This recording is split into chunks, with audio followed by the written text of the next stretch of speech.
Over the last week and a half, there have been some absolutely insane LEGO Ninjago 2026 leaks and rumors. One of those leaks happens to be the return of the LEGO Ninjago Legacy lineup, which sounds so exciting for so many fans. And of course, the massive question in everybody's mind right now is what sets will we be receiving in this Legacy line, and will they outperform and outdo the 2019 to 2021 Legacy lineup? So in today's video, I'm going to be breaking down the sets that I think LEGO has to make for a 15th anniversary LEGO Ninjago Legacy line. If you enjoy this video, make sure to hit the like button and subscribe down below. It's entirely free and you can always unsubscribe later. Such a small percentage of my viewers are actually subscribed, and if you guys just hit that subscribe button, you would be helping to support my channel massively, and it's completely free, so I would really appreciate it. Also, make sure to drop a comment down below letting me know if there's any sets you think I missed or which one of these sets is your favorite from my concepts. Thank you guys already, and let's dive into today's video. Today's video is sponsored by myself and the brand new W merch store featuring my brand, The Real OG. The Real OG store contains 5 different merch lines that you can pick from to pick your favorite style. The first collection up is the special limited edition collection, The Cursed Collection, featuring ghostly vibes of 2015's Possession. 10 years after the release, there was no better time for me to make a special ghostly W Bricks merchandise store. Now, the other 4 collections are not limited edition, and they'll be my standard merch lines moving forward. You can pick from the Fire, the Lightning, the Ice, or the Earth collection. All 6 collections have tons of different colors that you can pick from for your sweatshirts and shirts so that you can style your outfits how you like to do so. All of these collections feature a sweatshirt, a t-shirt, sweatpants, baseball cap, beanie hat, and outdoor coat. And the Ice collection actually has double, because not only did I do it in standard ice, but I did it with the pink ninja style as well, so you can pick out exactly what you like. I have now worked for over 5.5 months to create each and every one of these designs by hand, by myself, and I am so happy with how they turned out, and I really hope you guys love these designs as much as I do. You can check out the Real OG store right now in the description right below this video. There should be links directly here on this video to take you to the store. Finally, a huge thank you to everyone that has subscribed, liked, or supported my videos in any possible way.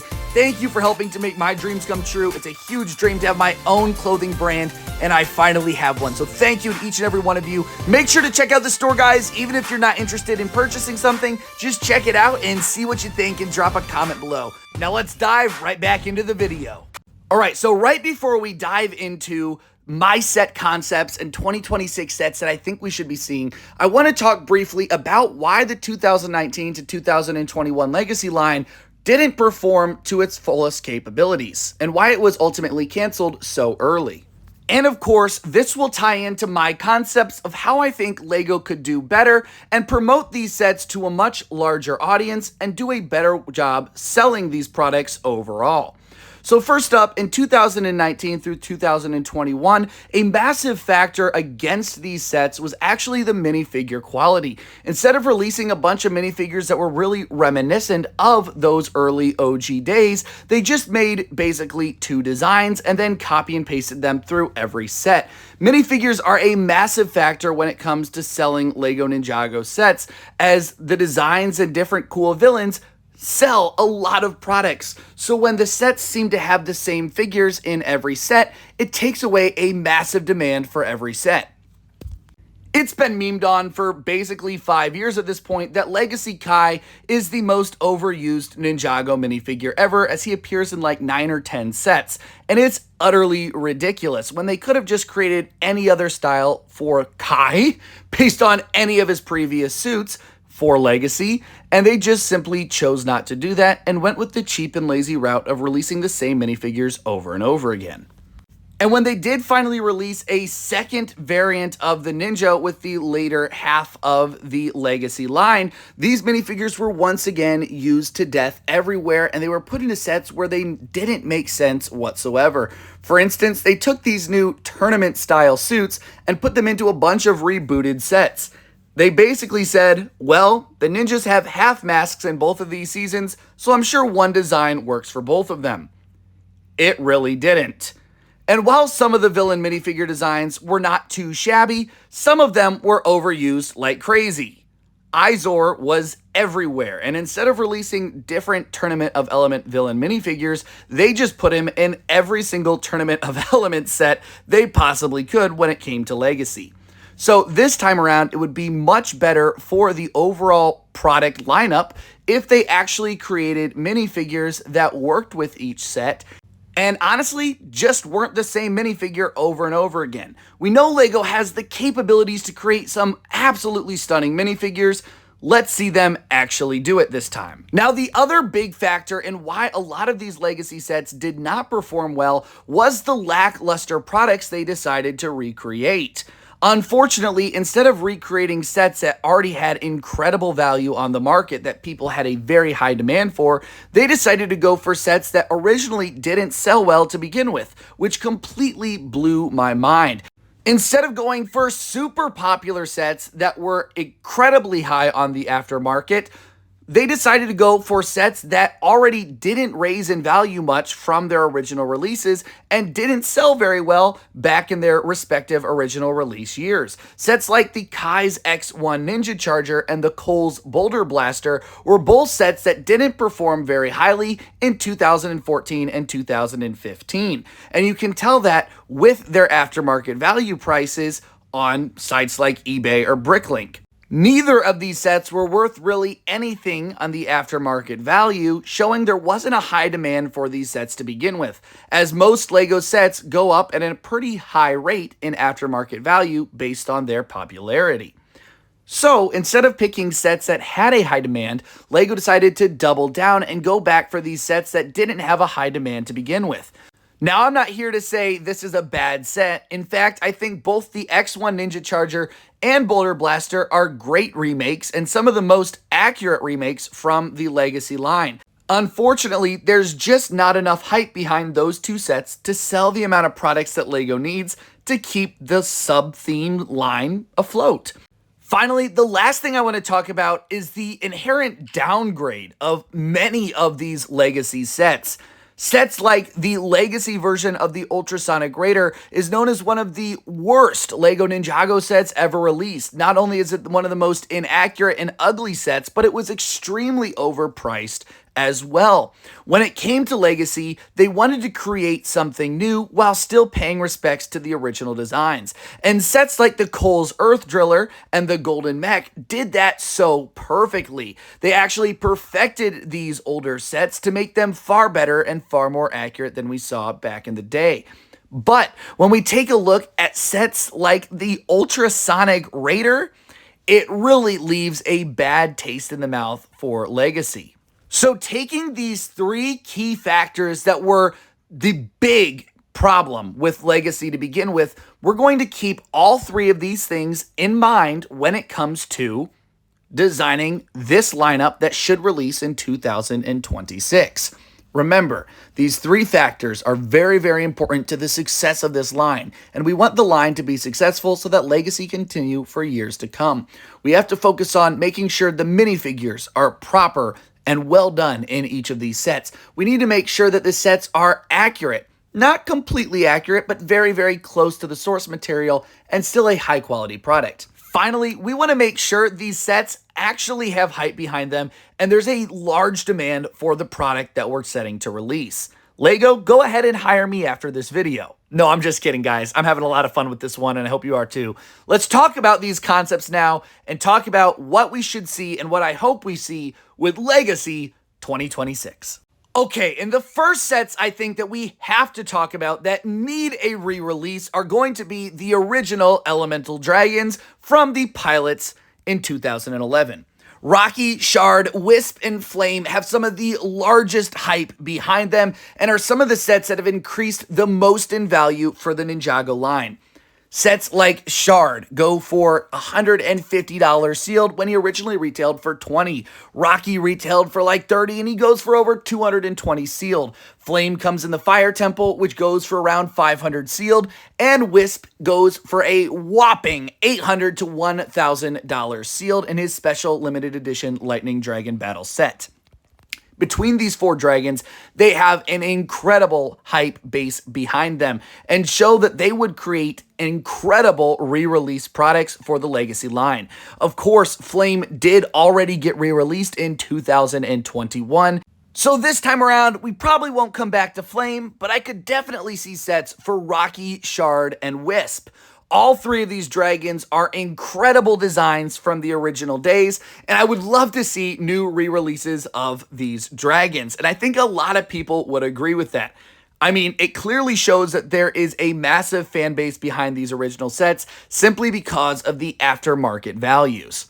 And hey, with these sets, we could see some incredible new skeleton designs from 2011, along with brand new redesigned DX ninja suits, which would be so dang cool. We know that the original ninja hood is still in production from Lego, so we could definitely see that hood being re-released yet again.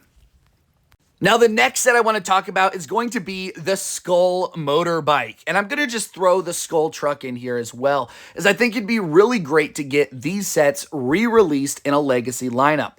Now, I was shocked we didn't receive skeleton vehicles in the last Legacy lineup because the skeleton vehicles are incredibly popular and have risen in incredible value. I mean, the Skull Motorbike retailed for $14.99 back in 2011, and to get it sealed, you're going to be spending anywhere between $80 to $100 right now. It's risen in incredible value and shows the popularity and demand behind it. Same for the Skull Truck, which has risen to like $250 plus sealed. These sets have incredible hype behind them and would be incredible re-releases to have in a Legacy line celebrating the OG days of Ninjago. I know a minifigure that people really want to see a re-release version of would be Semokai, and I don't blame you. It'd be great to have a brand new Semokai design out there. It would be really cool if they could come up with something new and fresh for Semokai, maybe even have a way to put the Helmet of Darkness or the Helmet of Shadows on his head from the underworld. It would be so dang cool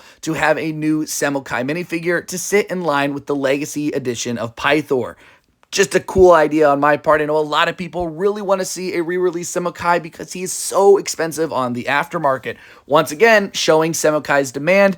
Therefore, he should be released in a Legacy lineup so that people that can't afford an extremely expensive minifigure online could still get him in a regular LEGO Ninjago set.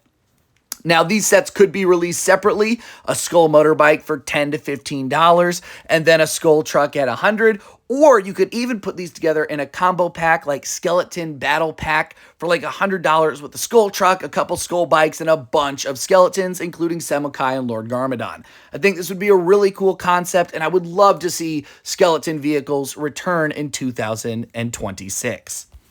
Sticking with the skeletons, though, I want to move up to the next concept I have here, which is the Underworld. We really didn't receive a good Underworld set back in 2011. Sure, you could say the Garmadon's Dark Fortress is the Underworld, but it's really a poor representation of the actual Underworld, and I think it'd be really cool to have a new version of this. This could be done at a really expensive price point with a bunch of really cool minifigures like all four of the DX Ninja, Lord Garmadon, Sensei Wu, Semokai, and even throw in Crunch and Knuckle and a bunch of other skeletons. You could do like a floating island sort of thing with the big dark castle fortress built up on top of it. It would be such a cool set that everybody would love from the OG days. And not only would you get the OG fans back to purchase this set, you would also get new fans in as well who want to get these super cool Legacy minifigures since they don't want to pay extremely absurd amounts on the aftermarket for originals. Overall, I think the Overworld or the Underworld is a very, very smart choice for LEGO to make. Will they do it though? This is the one that I feel is probably the least likely to happen out of these pilot concepts, but it would still be really cool. Finally, the last concept, and in my opinion, probably the smartest one to re-release, would be the Fire Temple. The Fire Temple, obviously, the second most popular or most expensive Lego Ninjago set from 2011, right behind the Lightning Dragon Battle, at around $500 sealed. This set shows incredible value on the aftermarket and incredible hype behind it. And the original Fire Temple is still one of the best Ninjago sets to date, with one of the craziest functions, one of the coolest looking dragon designs, and a great minifigure loadout. Overall, this is one of my favorite Ninjago sets of all time, and clearly it's so many other people's favorites too, based on that value on the aftermarket. I would love to see a re-release of a more accurate Fire Temple, maybe this time with lava underneath it instead of water, but anything would do for me. Anything Fire Temple related would do. Obviously, a lot of people want it, and you could put a ton of really good characters into this as well. Kai, Shadow Garmadon, Sensei Wu, Nia. It would be so cool to re-release this set. Heck, you could even do it as a mashup. Release it with Sensei Wu, Kai, Nia, and Garmadon, and the Shadow version of Garmadon, and then do a little slash and put some Serpentine in there as well, looking for the Fang Blade from Season 1, since of course they do return to the Fire Temple. Overall, I think the Fire Temple is probably the smartest concept for them to do here. It could be done at $150 to $200, and you could just pack this thing with tons of incredible minifigures. This is one that's an easy choice for me, but with that being said, let's move on to Season 1 concepts and ideas. All right, so Season 1 is loaded with incredible things that we never saw back in 2012. And so when it comes to Season 1, we do already know that they are going to be dipping their toes into the Rise of the Serpentine because we have had leaks talking about the ZX suits being redesigned, which is really, really, really exciting. So when it comes to Season 1, the first thing that comes to my mind is a brand new Samurai X set. We know Lego loves making mechs. Somebody has some sort of mech fetish over there. They need mechs all the time. And so out of the original seasons, there really is no mechs to recreate other than Samurai X. Now, the last Legacy edition of Samurai X is one of the worst sets Lego Ninjago has ever released and is honestly pathetic. So, if you're worried about it clashing with the old one, I don't think it will. They could do this so much better with some really cool Serpentine designs, and they could deck this out with all of the incredible new designs and features they have for 2025 mechs. And in 2026, it can be even better than what we've seen on mechs recently. This set could be done so well. The original Samurai X is such an incredible set, one of my all-time favorites, and I would love to see this thing redone in 2026. Okay, so the next setup is going to be the Cole's Tread Assault Spinjitzu vehicle. So with the last line of Legacy, they redid Zane's Ice Bike, Kai's Fire Bike, and Jay's Lightning Jet, but just didn't redo the Tread Assault, which doesn't make any sense to me whatsoever. When you remake the Blade Cycle, the Lightning Jet, and the Ice Motorbike, why wouldn't you remake the last one? It just doesn't make sense. So for me, I think they have to redesign the Tread Assault and re-release it so that you can have on the shelf the 4 originals and then the 4 Legacy remakes. That would be such a cool little collection and display for us OG fans. Plus, new fans are able to get their hands on that old OG vehicle for Cole. This is a no-brainer to me. This one makes 100% sense to release, simply because they didn't do it the first time around. You've got to finish off the lineup. You can't just do 3 of the 4 and forget the last one. Just doesn't make sense to me, and the Tread Assault needs to be remade. The next setup here is an expensive set, and this one I think a lot of people would get behind, in Ultimate Collector's Edition Destiny's Bounty. Now, at this point, Destiny's Bounty prices are through the roof. The recent Playscale one is at $200 US, which is absolutely insane for the Destiny's Bounty, considering the last Bounty wouldn't sell well at $160. So pushing it to $200 is crazy. But I think if we could get a $300 Destiny's Bounty Ultimate Collector's Edition set, like one minifigure of Sensei Wu, it would be absolutely incredible. And I think there'd be a high demand for it because the Destiny's Bounty from back in the day is just so dang popular. It's so iconic to see the Destiny's Bounty, and making it as a large displayable ship would be such a massive selling point for older fans. This is the perfect time to make the first 18 plus LEGO Ninjago set and have it be the Bounty. Now, the next setup is one that was actually already designed by the LEGO Group and then was canceled last minute. The Snake Train, or Long Vehicle Moving Fortress, whatever you want to call it, from Ninjago Season 1, Episode 12. This thing has got to be released. Of course, there are those original leaked images of that original concept from LEGO, and it's so disappointing that they didn't release this gorgeous looking set. People have been talking about it for like 10 years at this point, so I think that getting an actual set of the Snake Train would be such a massive plus for the LEGO Group. Everybody would go crazy for this, and you could release so many super cool minifigures with this bad boy. And hey, maybe even bring out another or a third design for Pythor from Season 1. Obviously, we have the original and Legacy. We could have a whole nother design for Pythor. It could be so dang cool if they went all out with this set. I would absolutely love this one, and I know a lot of other people would as well. Finally, that set kind of drove right into these next two here. Literally, we have the City of Ouroboros and the Great Devourer. So I could see these being one set or two totally different concepts. The Great Devourer deserves a gorgeous remake like the four-headed dragon received in the last Legacy. Now, I wouldn't say the four-headed dragon remake is amazing. I mean, it's okay. It's adequate. It's not the best, but the Great Devourer certainly deserves one as well. The Great Devourer really got passed over in Season 1 sets and in the Legacy lineup. He did have a decent little build in the Epic Dragon Battle set, but I think they could do him so much better in 2026, and I would love to see a new version of the Great Devourer to display alongside that Legacy four-headed dragon. Now, you could include this with the City of Ouroboros, or you could do the City of Ouroboros separate with that ground snake spiral through the middle and that super cool rock sandstone Great Devourer statue with the fang blades in the teeth. Could be a really cool playset with some minifigures to fight and battle it out, giving you a cool location playset, which we really haven't seen from Season 1. There's not really anything you could do for a location display or playset from Season 1 outside of the City of Ouroboros. So I think this would be a really cool one to design. And like I said, you could really do a gorgeous sandstone Great Devourer statue just perfectly in like dark tan. They could go all out with this one, and it could be amazing. Finally, moving on to Season 2, there's actually only a couple concepts I really have, simply because there's not much to work with in Season 2. I think the first one that comes to my mind immediately is Dareth's Mojo Dojo in the style of a modular building. Of course, we've seen modular buildings for now both the Marvel and DC lines, so I think it'd be really cool to get a Ninjago modular building as well. And there's no better building than the Mojo Dojo.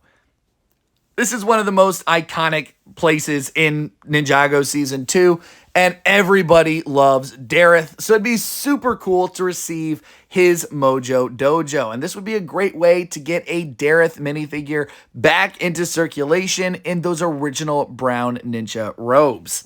Next up, it's got to go to Garmatron. Garmatron is one of the worst sets that we saw back in 2013 with Ninjago Season 2 releases, and it could definitely use a makeover. This is one of those sets that didn't sell well to begin with, but I think if they did it right and re-released it with some incredible minifigures, they could definitely get a lot of people to pick it up. Since the Kimono Ninja minifigures are some of the most hyped and most demanded figures, having some new designs of these minifigures would be so darn popular, and a lot of people would go crazy if they could get some brand new Kimono minifigures. And of course, speaking of those kimono minifigures, there's no better place to get those figures than the Temple of Light, which is my last suggestion for Season 2. The original Temple of Light set was a horrible model and is extremely dated. It's crazy to look at the high quality of sets in 2011 and 12, and then when you move into 2013 with Season 2, the quality of the sets falls off a dang cliff. I mean, seriously, horrendous quality. So the Temple of Light could really use a makeover and a brand new set. And you could include so many cool minifigures with this, like a new Golden Ninja minifigure, of course, Lloyd, Kai, Jay, Zane, and Cole all in those kimono robes, and then of course, General Kozu and some other stone warriors to battle it out. This could be such a cool release if they went all out and made a gorgeous looking Temple of Light. Once again, I don't care how much they charge for it, as long as it looks good. Finally, I have just a couple of concepts from seasons 3 through 5, just in case they wanted to dip their toes into something different. The Borg Tower is one of the most demanded Ninjago sets of all time, and creating a Borg Tower in the style of the Eiffel Tower would be insane. Would they ever do it? Probably not. But picture a like $600 Ninjago set with like 8,000 pieces of Borg's Tower in the same scale and size of the Eiffel Tower. Would they ever do it? Probably not, guys. Probably not. But it would be so cool, and we can all sit here and dream. You can release minifigures from seasons 3 and seasons 8 and 9, which would be a really cool combo set.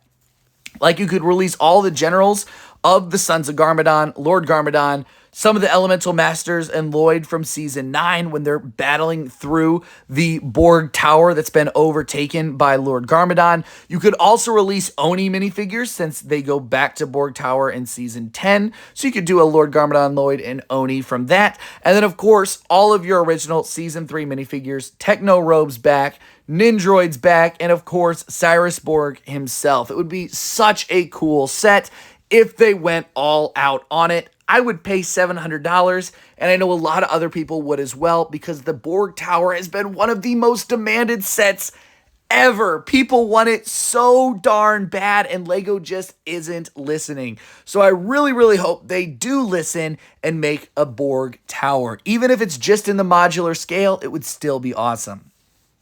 Finally, from Season 3, I think that Zane's Ice Copter would be extremely smart as well. Just like I just previously talked about with the original Spinjitzu vehicles, Kai, Jay, and Zane all received their original Spinjitzu vehicles and Cole didn't. Well, when it comes to Legacy, the first time around, they released Cole, Jay, and Kai's Season 3 vehicles and not Zane's. So it only makes sense to go back and re-release the Ninja Copter alongside the other Legacy sets to complete that total lineup of all of their vehicles. I just don't understand releasing 75% of the stuff and just forgetting the last one. It just doesn't make sense to me. Why do 3 out of the 4 and not just finish the lineup so that you have a complete, coherent wave? And I'm going to throw in one more here. I think the Nindroid Mech Dragon would sell really well as well. We know LEGO loves to release dragons, and the Mech Dragon would be a pretty solid choice since it's pretty different from all of the other dragon designs that we've seen over Ninjago's 15 years. It's pretty unique to its era, which is really awesome, and I think it would be a very good remake. Finally, I have just 2 more sets to talk about here. I think from Season 4, there's not many sets they really could release, so I'm just going to skip over Season 4 and go right to Season 5, where I think clearly a lot of people would love to see a re-released version of the City of Styx. The City of Styx is, once again, one of the most popular LEGO Ninjago sets on the aftermarket and has risen to crazy values. I mean, anywhere from $400 to even $500 now sealed is pretty normal when buying this set. So if we could get a re-released version, that would be incredible. And I think it would be great to re-release this with the Preeminent included in it as well. The Preeminent not receiving a set to begin with was crazy since she's basically the big evil of Season 5. So getting a Preeminent is entirely necessary when it comes to this new Legacy line. And I think there's no better place than adding a Preeminent into a re-released City of Styx. I would love to see this set, and we could even see that same Legacy design that they introduced right before Legacy ended with the Season 5 Zane, and they could do that with Cole, Jay, and Kai here in this set, and I think it would be so darn cool. Finally, the last set that I've got to talk about is going to be the Moro's Dragon, another extremely popular set. It's going into 350s to even close to 400 now sealed. The Moro's Dragon holds incredible value, and people absolutely love that set. So getting a redesigned new Moro Dragon would be such a great set, especially because Moro has so much hype behind him and is one of the fan favorite Ninjago characters. He's definitely one of my favorites, so I know a lot of people would love to see this character brought back again after his recent appearance last year or early this year. And this is the perfect place to do it. A Moro's Dragon redesign would be so popular and everybody would go crazy for it. With that being said, guys, that is the last of my set concepts for Legacy 2026. I'm really hoping at least 2 of these come true. Let me know down in the comment section below which set you think I designed the best and which one would you pick up right away. Also, if there's anything I missed, drop it down in the comment section below as well. I'm excited to see your comments and what sets you want to see specifically from the Legacy line in 2026. Thank you guys for sticking around here to the end of the video. Make sure to check out the brand new W merch store. Link is right down in the description below. There are tons of products for everybody and tons of different colors so you can style your outfits exactly how you want to. Thank you guys for sticking around to the end of the video and spending your time with me here today. I hope you have an incredible rest of your day or evening, and I'll see y'all later on W Breaks.